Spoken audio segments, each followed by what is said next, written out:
Good morning, everyone, and welcome to Holiday Stress Management with Dr. Kathy Gallaher.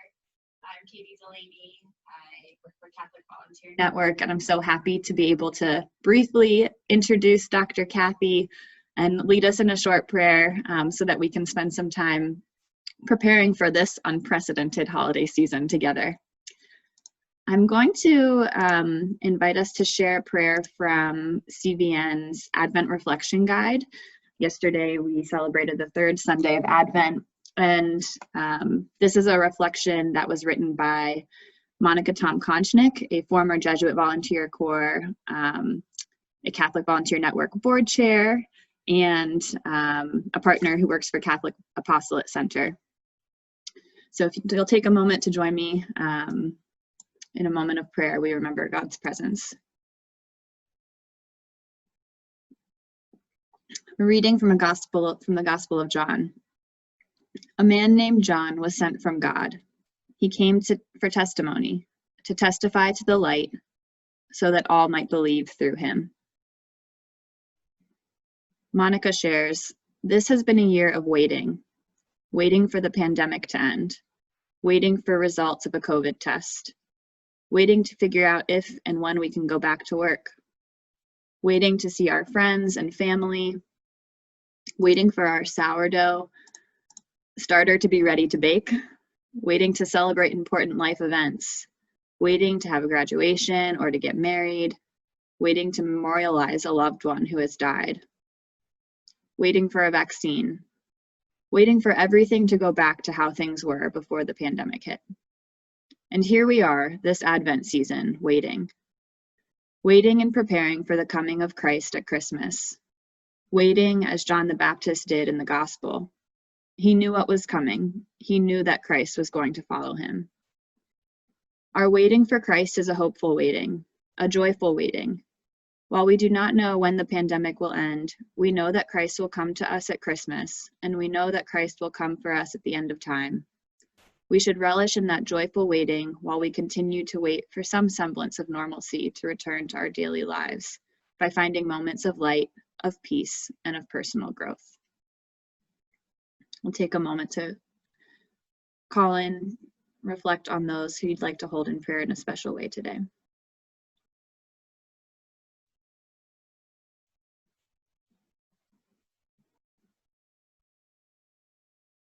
Amen.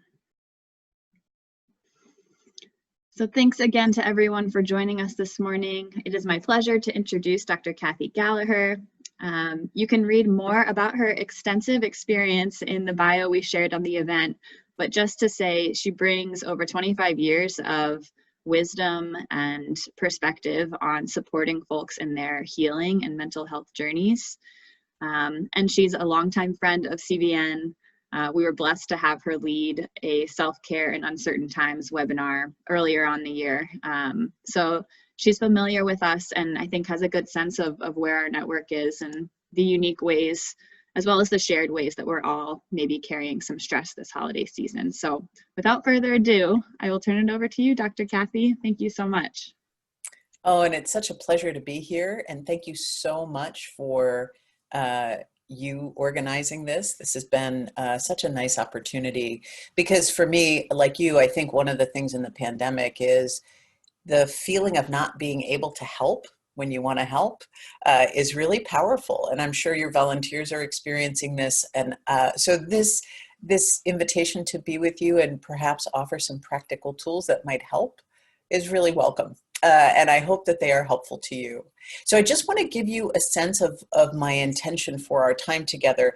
It's going to be a little bit more of led experience and didactic experience more than theory. So I'm going to try to be super practical about what I see in this upcoming transition into holidays, things that may help, and try to just run through some of those experiences with you so you get a taste of them.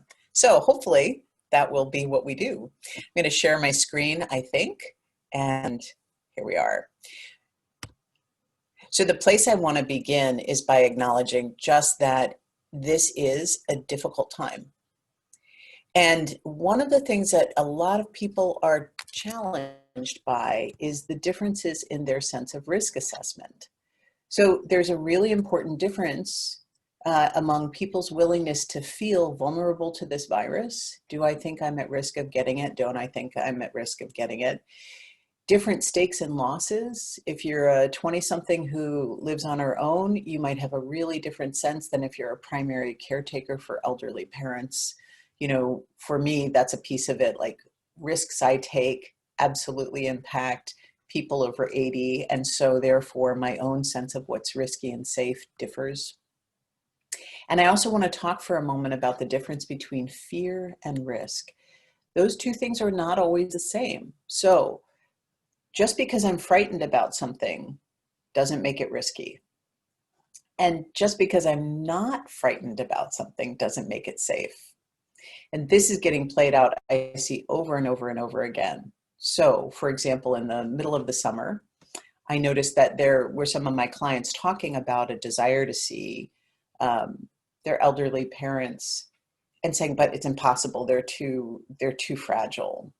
In fact, it might have been possible for them to have visited in a backyard at a distance with masks on, but the fear, like, I don't want to do anything that might harm them, didn't allow them to see that there were ways they could mitigate their risk.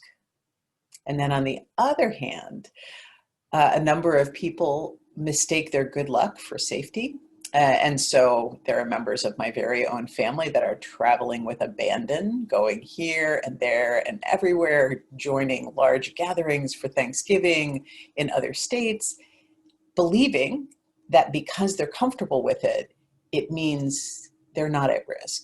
And so we are all over the spectrum of fear and non-fear, of risk, and our own personal risk assessments are not always accurate.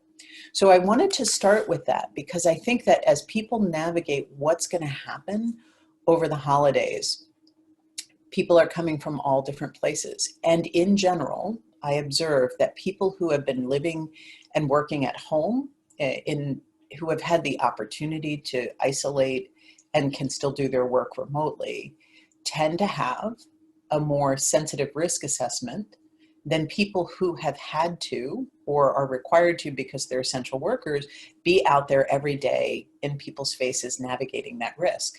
My sister is an ICU nurse, a neonatal ICU nurse.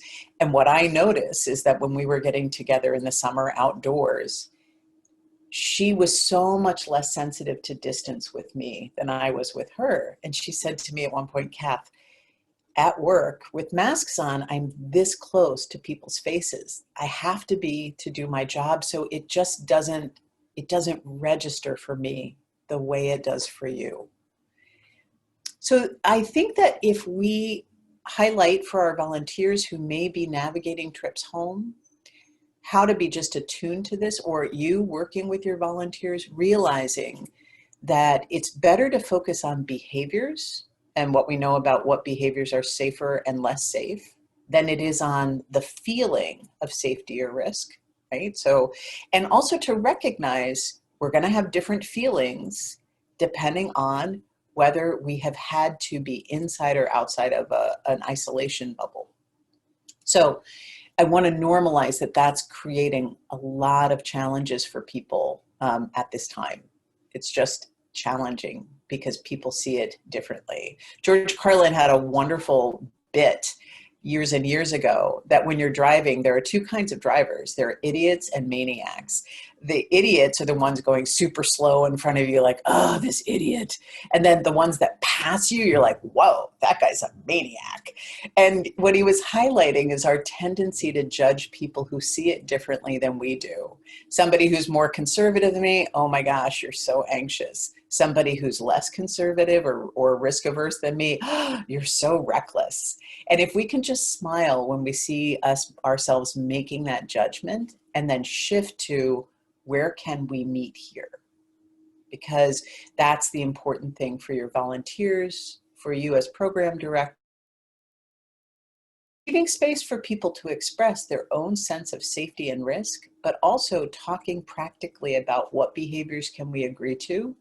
how can we have this conversation, and how can we have the conversation before we get there? Like once you're home, it's not the time to start talking about whether you're going to see outside people, whether you're going to wear masks while in the house. If we have those conversations when we're already with people or at the event, it's too late. So I'm encouraging you with all of the folks that you see, and actually in your personal lives, if you are getting together, to open the conversation. What are the things that make you feel safe? What are the things that seem risky? What shall we do about that? And if you're not able to find a place of agreement, then just saying like, boy, that doesn't sound like it's going to work, does it? And being able to say that out from a distance, not right here, oh, I just drove 3 hours to see you, but now I'm going to get in my car and go home. Like if we can avoid those moments, it will be better.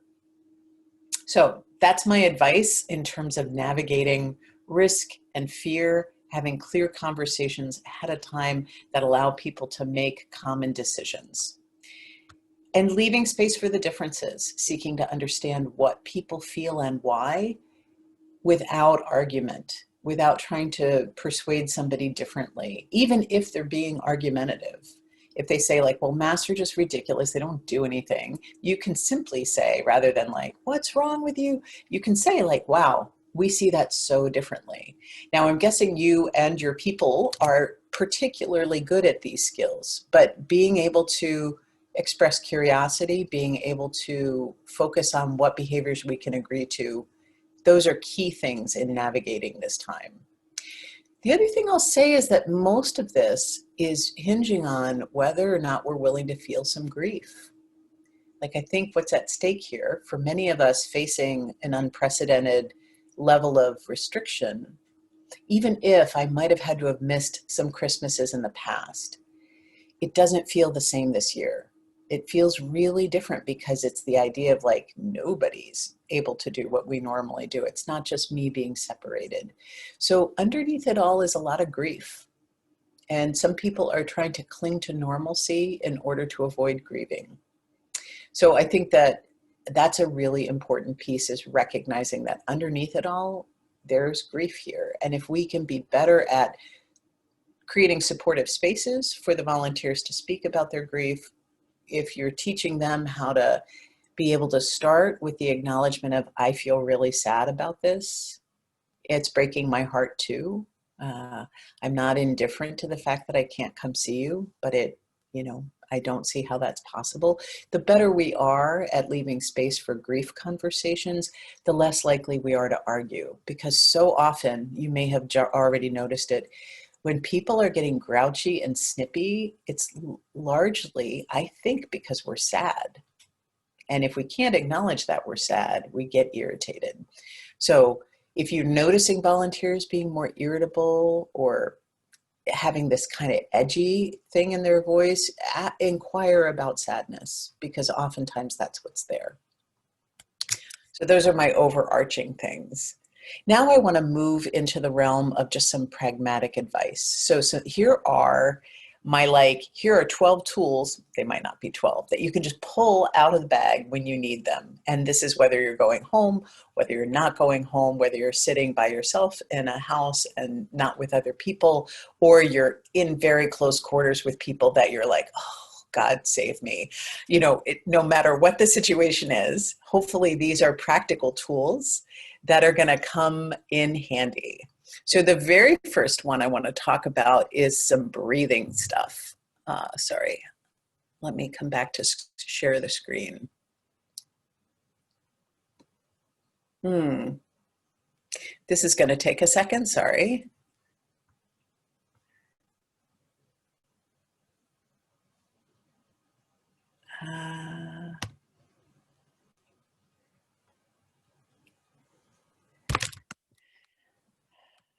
Oh, Zoom, you are a marvel and you are a frustration. Okay, here we go, I think. Yeah, so I want to talk about some practical tools that we can use for navigating these difficulties. The first is breathing tools. So when we are stressed out, when we have a sense of danger, if you do end up going through an airport and flying, even with your best masks and shields, chances are your fight or flight system is going to be super activated, and that tends to make us irritable and anxious. One of the things we can do as a first aid thing is simply focus on our breathing periodically. So try this. I want to go through this exercise really quickly, verbally, and then I'm going to lead you through it. But this is a breathing technique that is quite powerful in helping drop stress. So it's breathing in for 4 counts, holding your breath for about 6 counts, breathing out for 8 counts like you're blowing out a candle, like. So I want to run you through that, but before I do, I want to just suggest this to you. Do this at your own pace. Be mindful that you may feel different counts work for you. That's all just fine. So there is no magic to 4, 6, 8. There's just a desire to like breathe in for a period of time, hold for a period of time, and then breathe out for a longer period of time. All right, so get yourself comfortable. Make sure both feet are on the ground. You can have eyes open or eyes closed. I just want you to breathe in deeply. Put your hand on your belly and breathe in deeply so you feel your belly rise for a count of 4. And then hold for a count of 6 as you're comfortable. And then blow out slowly, like you're blowing out a candle for 8. And let's do that 2 more times. Breathe in deeply.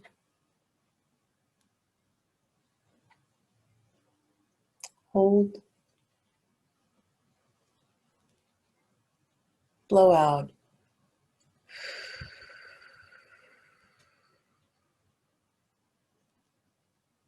And then 1 more time. In deeply. Hold. Blow out.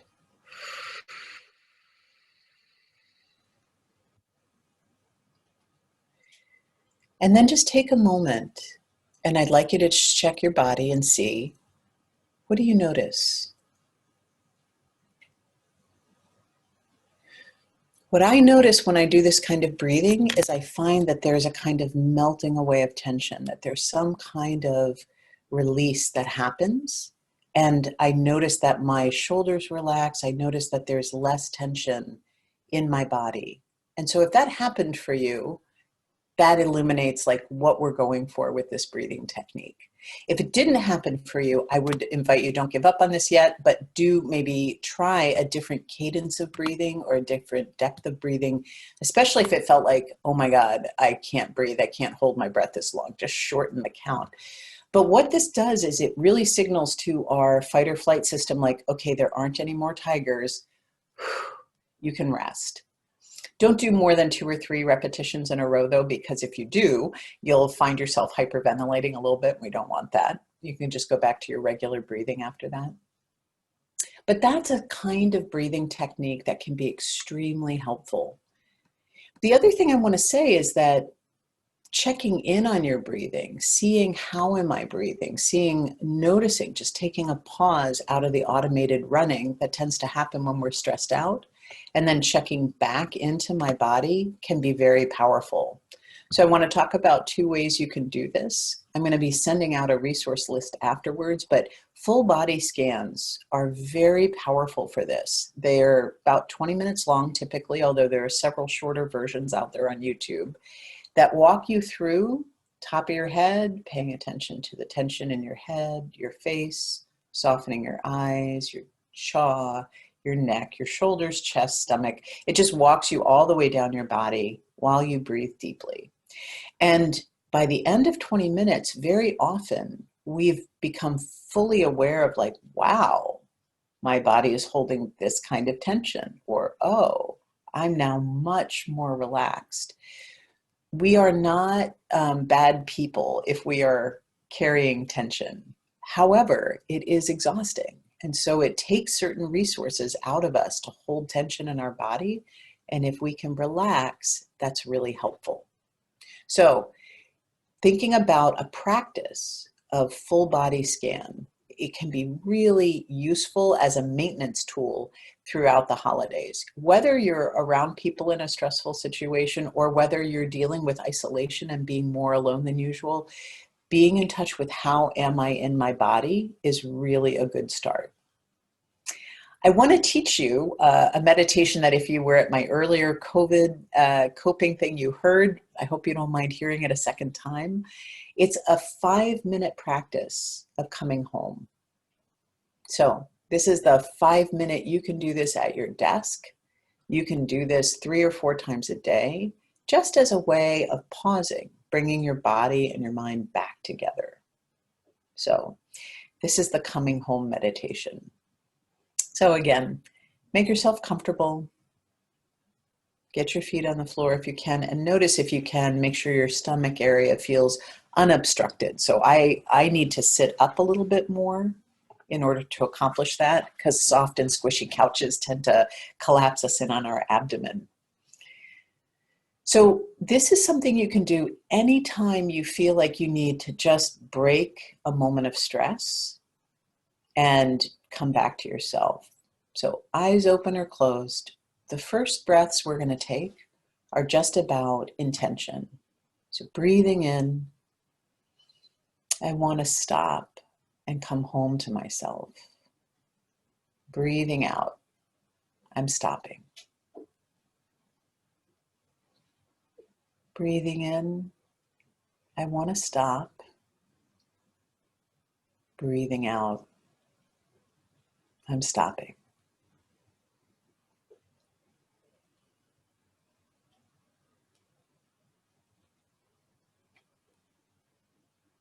And with the next 3 breaths, just scan your body briefly from head to toe. Breathing in, I notice my face, my jaw, my neck and shoulders. And breathing out, I release any tension or tightness I find there. Next breath in, scanning my chest, my stomach, the muscles in my back. Breathing out, just let go. Any tension or tightness you find there, anything you don't need, just let that go on the out breath. Breathing in, scanning your arms from the shoulders down to the fingers, the legs from your hips all the way down to your toes. Breathing out, just relaxing, releasing, letting your body rest.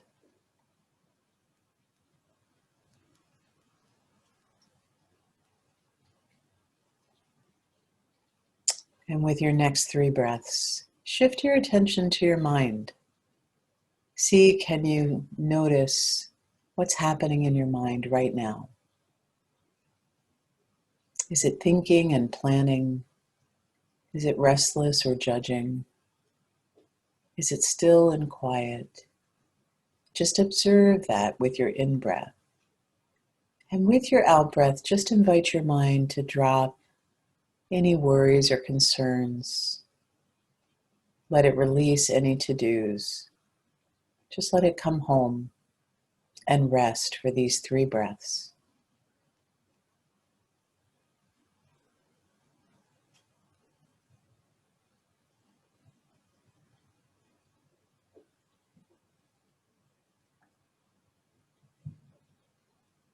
And with your next 3 breaths, I invite you to shift your attention now to your emotions. You may visualize that as focusing on your heart. And with each in-breath, just noticing what feelings are present right here, right now. Am I feeling sad or worried? Am I feeling peaceful and happy, angry or frustrated? Every feeling, allow it just to rest like your breath is a pillow, and just invite every feeling to rest and to relax. There's no wrong feelings. So breathing in, noticing my feelings. Breathing out, welcoming and letting all of them rest.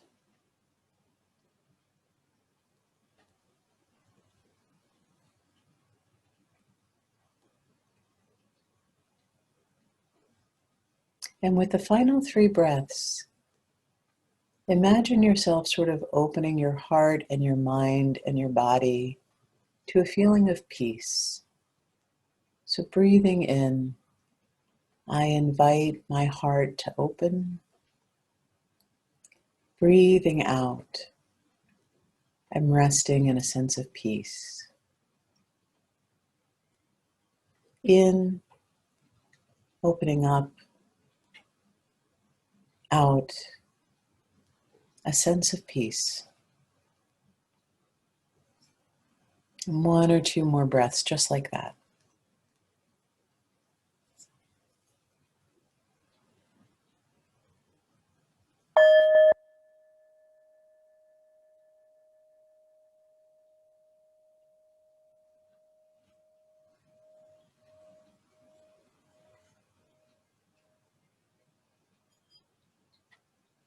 And if I could invite you just to take a moment and notice when you stopped like that, it was just 15 breaths or so. What shifted and what changed? You don't need to chat it, you don't need to raise your hand, but just notice.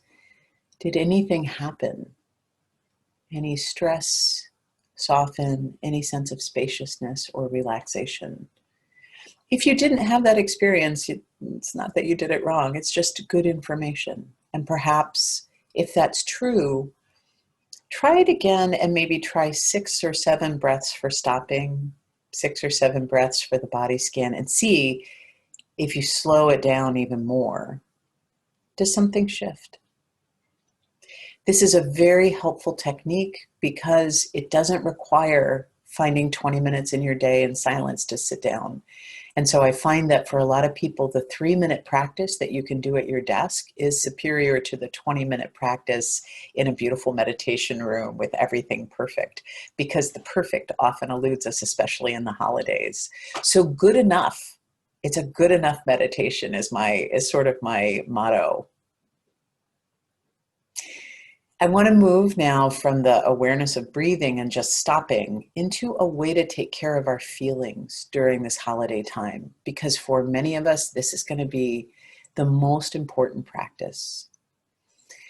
I find that it's true that we're just going to be facing a lot of challenging feelings, that's true for everyone I know. Whether it's worry about a loved one or separation or just tension and frustration because you're really burned out from this pandemic and all it has asked of you.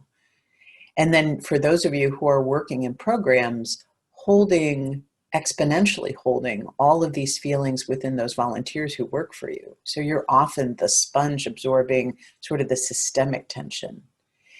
In these moments, it's really important to have some moments for ourselves where we attend to the feelings. And I just want to point this out. Many of you are very skillful at coaching people in distress, including yourself. If people are saying, oh my goodness, I'm so stressed out, you can say, boy, I really get that. But I want to help you remember you've got strengths, you've got people you can call on. And what you do in that moment is you reach a hand and say, don't let this feeling feel like everything. I want to remind you there's some good stuff. There's more that you can draw on. This is a really important skill. And I don't want to diminish it in any way, because the ability to say, you feel this way, but it's not the end of the story, is really good. But there is a complementary thing that I think is very good for moments where we really do have a lot of emotions to deal with. And what we need is kindness and compassion. And so I want to talk about a simple self-compassion exercise. You can find a lot about this on the website selfcompassion.org by Kristen Neff and Chris Germer are the main researchers in this area. But the premise is that we take a moment when things are difficult simply to recognize, oh, things are really difficult for me right now. This is a hard moment. And we try to respond to ourselves with the same kindness we would to a good friend. There are 3 steps. They actually present them in a different order than I will, but I'm going to invite this modification of it because I find it a little bit more effective. So the first thing is that we have to recognize this is a really hard moment. Oh, I was thinking I would be able to go home and see family, but then the numbers have just gone through the roof and I don't see how that's safe. Disappointment. That is a really hard moment. And so the first thing we do, if we find like, oh, I had this plan, it's not going to work out, or, oh, I was hoping things would be better, but it's really clear now I'm going to spend Christmas here instead of where I normally would. That's really hard. So starting with recognition, this is a difficult moment. And I actually encourage you to amplify that recognition. Like, this is a difficult moment. I know you were counting on going home. You were sort of in a sprint and that was the finish line. And now the finish line got moved. That is really hard, which segues into a word of compassion. What would you say to a good friend in a situation like this? Very likely you would not say, you know what, there are other Christmases. It's just another day in the year. You wouldn't say that to a friend. You would probably say something like, oh, I'm so sorry. That's a heartbreak. I'm here for you, but I'm really sorry you're going through this very hard moment. And we spend a moment there just feeling that compassion. You may, I don't know if the camera can see it, I put my hand on my heart for this. Very often, a hand on the heart, a hand on the side of the face, or even on your own shoulder. It might sound corny, but that touch actually activates some of the comfort centers in our brain. And so if you can, while you're saying something compassionate, put your hand on your heart and really feel that. It can be quite powerful. And so we take some time just recognizing this is a hard moment, expressing compassion. And then the third part, which is quite powerful, if we use it correctly, is universality. It's recognizing that many other people are feeling what we're feeling at this moment. We have to do this carefully because if we are not accustomed to self-compassion, what can happen is we say, well, lots of other people are dealing with this. You're not special, so get over it. That's not what we want. It's more, this pain is important and other people are feeling this. I'm not alone in this. This pain exists in the world. It's part of the human condition. And may we all be comforted. May we all find some sense of connection in this difficult time. So if we do that, for example, you find yourself not able to travel and be with loved ones, putting your hand on your heart, this is a difficult moment. Oh, I'm so sorry you're going through this. And then just sort of recognizing across the United States, around the world, so many people are grieving this right now. May we all feel comfort. If you're inclined to prayer, send a prayer for comfort for all of them. For me, this particular reflection about my family not gathering for Christmas, where it took me is, I have a close connection with the Latino community in my parish, realizing that every Christmas for many of them has been exactly like this. For years and years, they have not been able to be with their family. They are separated by thousands of miles that are unbridgeable, and it was breaking their hearts every Christmas too. And so it gave me just a tiny taste of something that's been in my community for some time.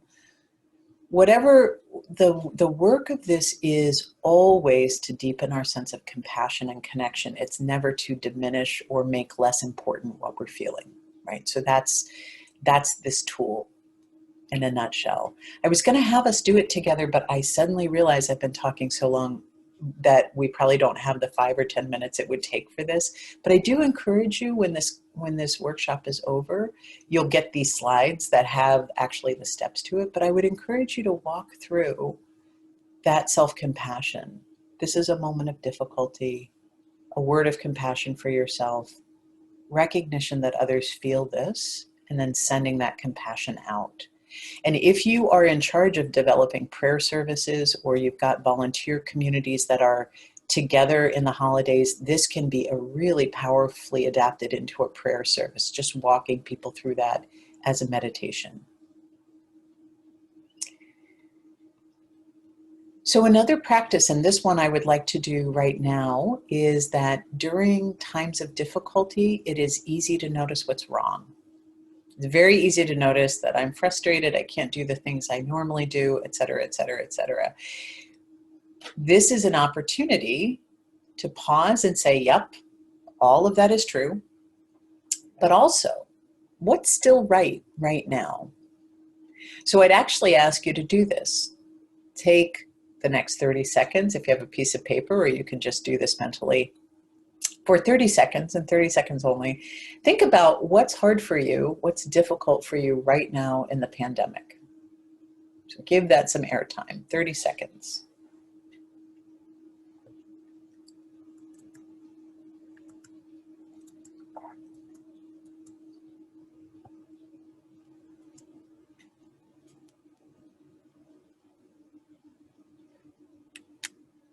Okay. Now I would ask you to take a full minute, because I want to give a little more time for the good than the bad.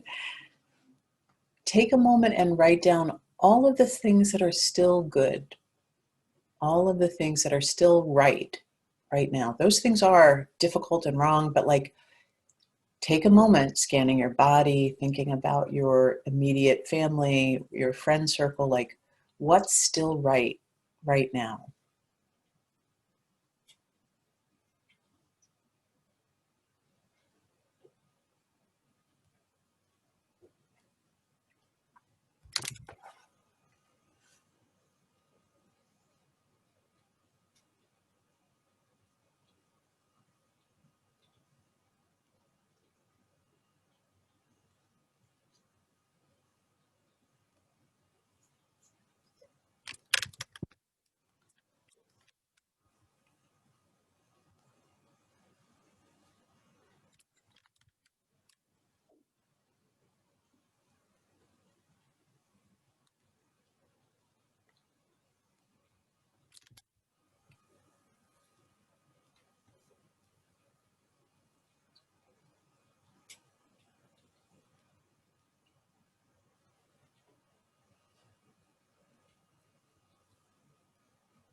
So can I ask people to just bring your attention back?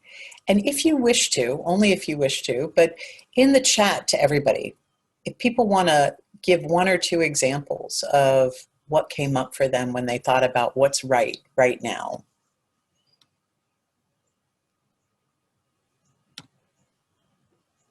My goodness.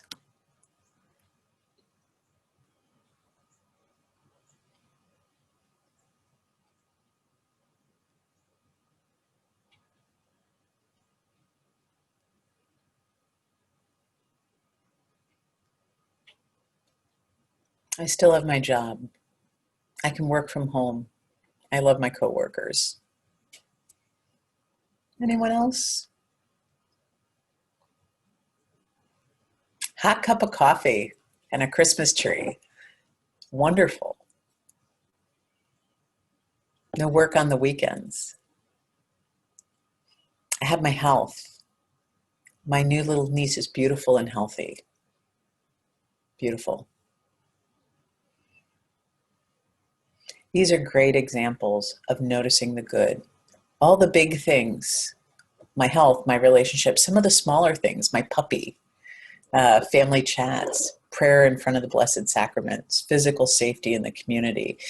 I'm seeing a list, I won't keep going, but like really beautiful examples of these are all the things that are still right. Somebody wrote seeing a sunrise, and I want to illuminate something here, and this is a great practice to share with your volunteers. Yes, seeing a sunrise, what a glorious thing. But also it illuminates all the things that are right, all the conditions are right that make that possible, including my eyes can see. When I'm in a really tough spot, when I'm in my like, ugh, I hate everything spot, one of the most reliable things I can do is a guided meditation by Thich Nhat Hanh, which is simply to notice my eyes are in good condition. I can see the faces of loved ones and colors and sunrises. My ears are in good condition. I can hear music and the sounds of other people's voices. I can taste, I can smell. And these days that also represents a whole other level of grace, like I'm not sick with COVID. My lungs can breathe easily. The other day, my meditation teacher led us through the gratitude for no fever, the gratitude for no congestion in our lungs. And these are real powerful things, not to say, so what are you complaining about? It's never intended for that. It's just to wake up all that's right now. And it does not diminish that things are hard, but it does say so much is still right. And what that does is our fight or flight brain is very narrowed in. It is designed to pick out what's wrong. And some of our brains are better at this than others. So as a result, we can easily only see what's bad. But if we focus in on the good, it expands our view like a horizon. And that way we can see what's still there. I don't have a toothache. I notice what's right now. The other way we can expand our horizon is literally just to change the channel. For example, one of my favorite things to do early in the pandemic, instead of reading the news during a break, is I would go to the Monterey Aquarium jellyfish cam, where they have this sort of haunting, beautiful music, and they have these jellyfish floating in water. I'm going to see if I can pull that up for you super quickly. But something that gives our mind a rest, something that takes a break. So we're not thinking about something. We're not scanning the horizon for some new danger, but instead we're just resting. We're letting our mind rest on something beautiful, turning on carols, and hearing, a beautiful choir sing some favorite carols. Okay, let's see if we get a taste of this. I should have given a trigger warning if you hate something. Sorry.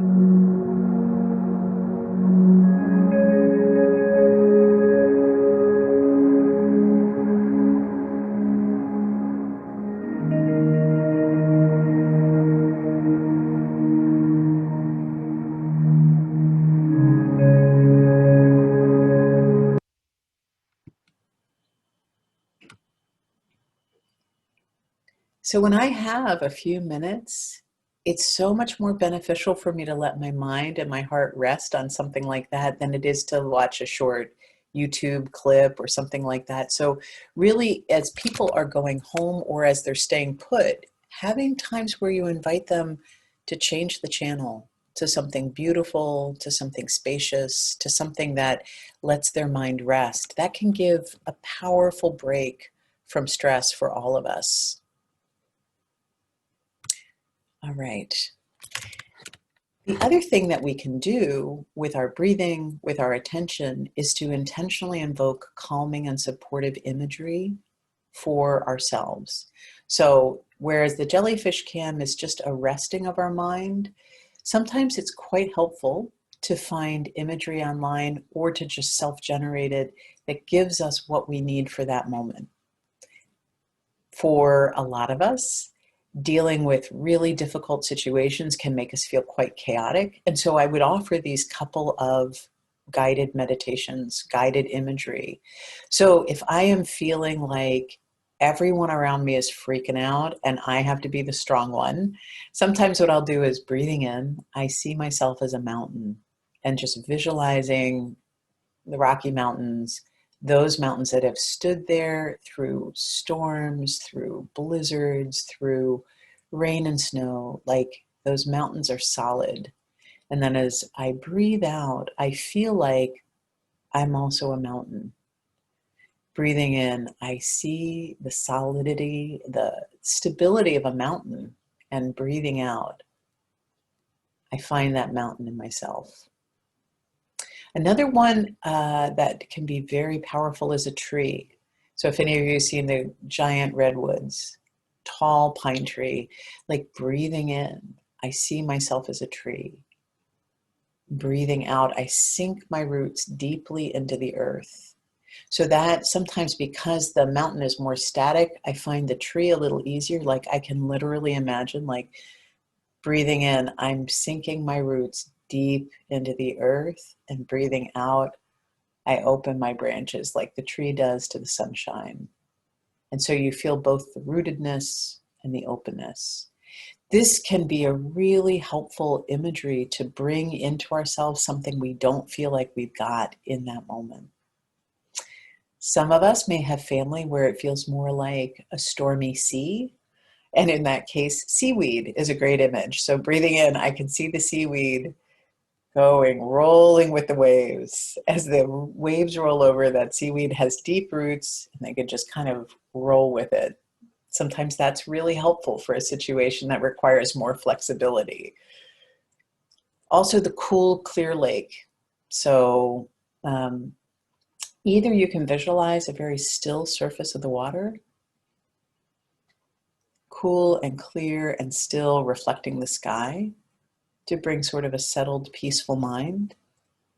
Sometimes, oh my gosh, I just found out my friend was exposed to COVID. She's waiting on her test results. Oh my gosh, maybe I was exposed. That's not a still lake moment. That's a stormy sea moment. So sometimes being able to know that, yes, on the surface there are these big waves, but underneath there's a kind of stillness. Like, so sinking down beneath those waves, we find a quietness that can hold us through that moment.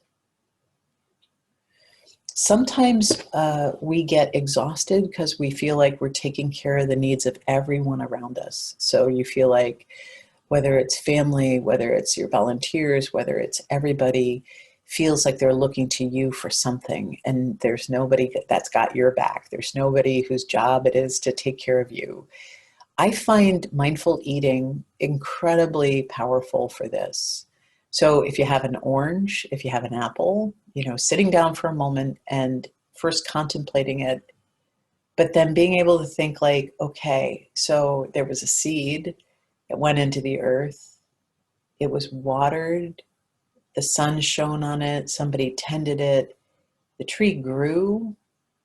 All of that wind and rain and sun energy produced this apple, this orange, which is now transported to me in my hands. The whole universe is taking care of me in this piece of food. The whole universe, all of that energy of earth, sky, and sun, and people's hard work is nourishing me. And I thank you for that. That has been a single practice that has made me feel so taken care of, so aware of all of the circumstances that are coming together to nurture me, that I no longer feel like I'm just giving out, but I'm more aware of everything that's come to nurture me. So especially if you're working with volunteers who feel quite burned out because they're looking at the level of just energetically going out, in addition to teaching them how to rest, which sometimes they need to, and set limits. The other thing is, how do we draw our attention to all the things that are nourishing us and nurturing us? And these things can be quite powerful. And then I want to just give a super practical list of other stuff. This is my miscellaneous category. Everybody needs to move their body every day in some way. We have to, because stress resides in our body. Stress affects how our mind works and how our mood works. And a daily sweat is miraculously powerful in letting tension leave our body and helping us feel better. So this isn't just this will be better for your blood pressure in the long run. In the short run, especially if you or volunteers you work with really struggle with high levels of anxiety, sweating is better than thinking every day for a little while. It's good for you to sweat. I think making sure that we are not isolated, even if we can't see people, we don't have to be in isolation. So how do we set up Zoom calls? How do we set up phone calls that can really let us hear somebody's voice? This is better than texting from a biological standpoint. I encourage people to text, it's fine, but hearing people's voices does something else in our brain. So whenever possible, being able to do that. The third thing is there is a difference between accepting limitations and unnecessarily what being aesthetic. And so I think it's a time of creativity. Like, what are small comforts that will make you feel better during this time if you can't be with your normal comforts? One of the things my extended family did is we sent each other food over Thanksgiving. So the food that we would normally make for the whole family, we made little portions and we sent it out to each other so that on our table at Thanksgiving was a little bit of each person. And it made a big difference. For you, there might be like this one food that you always eat at this time of year, or this one tradition you've always had. It may not be possible to do it in the same way, but try to be creative and see, is there some way to do some version of it that feels okay? And I think finding humor is the other thing that's really helpful. Finding a perspective can be really helpful. Sometimes when I can take the long view, it really helps. So these different kinds of ways of getting some meaning and perspective, getting some exercise, getting some support, getting little comforts, things that treat you, these are all ways that are sort of incrementally building our sense of okayness. Because what we're working on here right now is resilience. This is a hard time, and we want to create as many interior resources as we can to ride this big wave. And when we've all gone through it together on the other side, it will have changed us. My hope is that it will have changed us for the better, but we do run the risk of getting burned out, of getting on empty. I mean, the 9 months of this pandemic have really taxed our resources beyond what most of us have had to do. Some of you may have had more difficult times in your life before this, and you can draw on the memory of the strength that drew you through that. But for many of us, this is a new navigation into a wilderness. And so rather than trying to take the long view of like, how's this going to be at the end? I think focusing on how do I nourish myself for these steps of the journey right now? Some of it's making space for our sadness. Some of it's pausing and centering ourselves, being compassionate with ourselves. Some of it's just finding moments of calm, changing the channel, and then doing practical things that help build our resources. So we have a couple minutes left. If you have questions you want to send in the chat, if you want to unmute and ask a question, because I think we are a relatively moderately sized group here. So if you want to ask a question, you're welcome to do that either through the chat or through the microphones.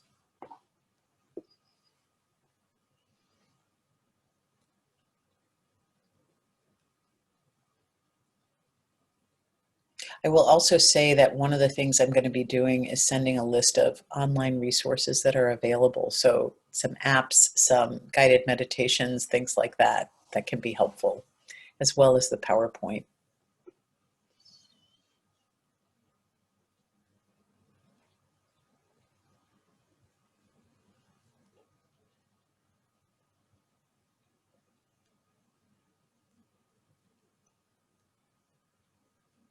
I'm not seeing anything in the chat. Not hearing any questions. Katie, was there? Oh, yes, go ahead, Janice. Yeah, just can you say one more time? I found it very interesting about, so for example, people who are been working at home and are not around people, and people who have to go into work. Yeah. Just kind of clarify that, because that will make sense with the other people I'm living with and how I'm feeling. Just I thought that was really helpful. Yeah. So can you just like kind of reiterate that? You bet. You bet. So what I was saying is that our sense of danger in our brain is a really primal thing. And when there is a virus out there, it's like a tiger, and our brain's like, hey, pay attention. Those of us who have taken shelter in a home, haven't been outside, for a lot of us, our sense of where the danger is very, very broad. Those people who have had to every day get up, get out there, get on a bus, interact with people with or without masks, they've had to adjust their sense of danger in order to tolerate working in those circumstances, right? So they, generally speaking, have a lower level of anxiety about proximity to people, about interacting with people, than those of us who have been sitting at home in a more intact bubble. They're living in a colander, we're living in a bubble. And so the sense of anxiety and danger just is very different from person to person. And it's very easy for those who have been out in the world to feel like, wow, you are super anxious. And it's really easy for those who are in bubbles to think like, whoa, you're not anxious enough. Recognizing that's a human difference that arises from our life experience is really helpful in taking out the one of us is right and one of us is wrong.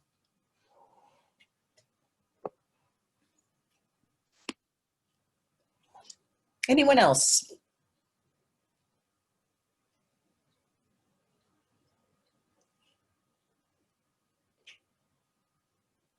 Okay, well, I really hope that these practical tools come in handy. If there's other questions I can answer for you, my information is on the front of the PowerPoint, so you're welcome to be in touch. But I really wish you the best, and I'm grateful for all the work you do to support your volunteers through this really difficult time, even as you're navigating it yourself. So congratulations on that, and best wishes for that. Katie, anything you want to say by way of closure? Sure. Just thank you so much, Dr. Kathy, for sharing and bringing us into this space. Thanks to all of you who joined this morning. And as Dr. Kathy mentioned, we'll email out links to the slides, some suggested resources,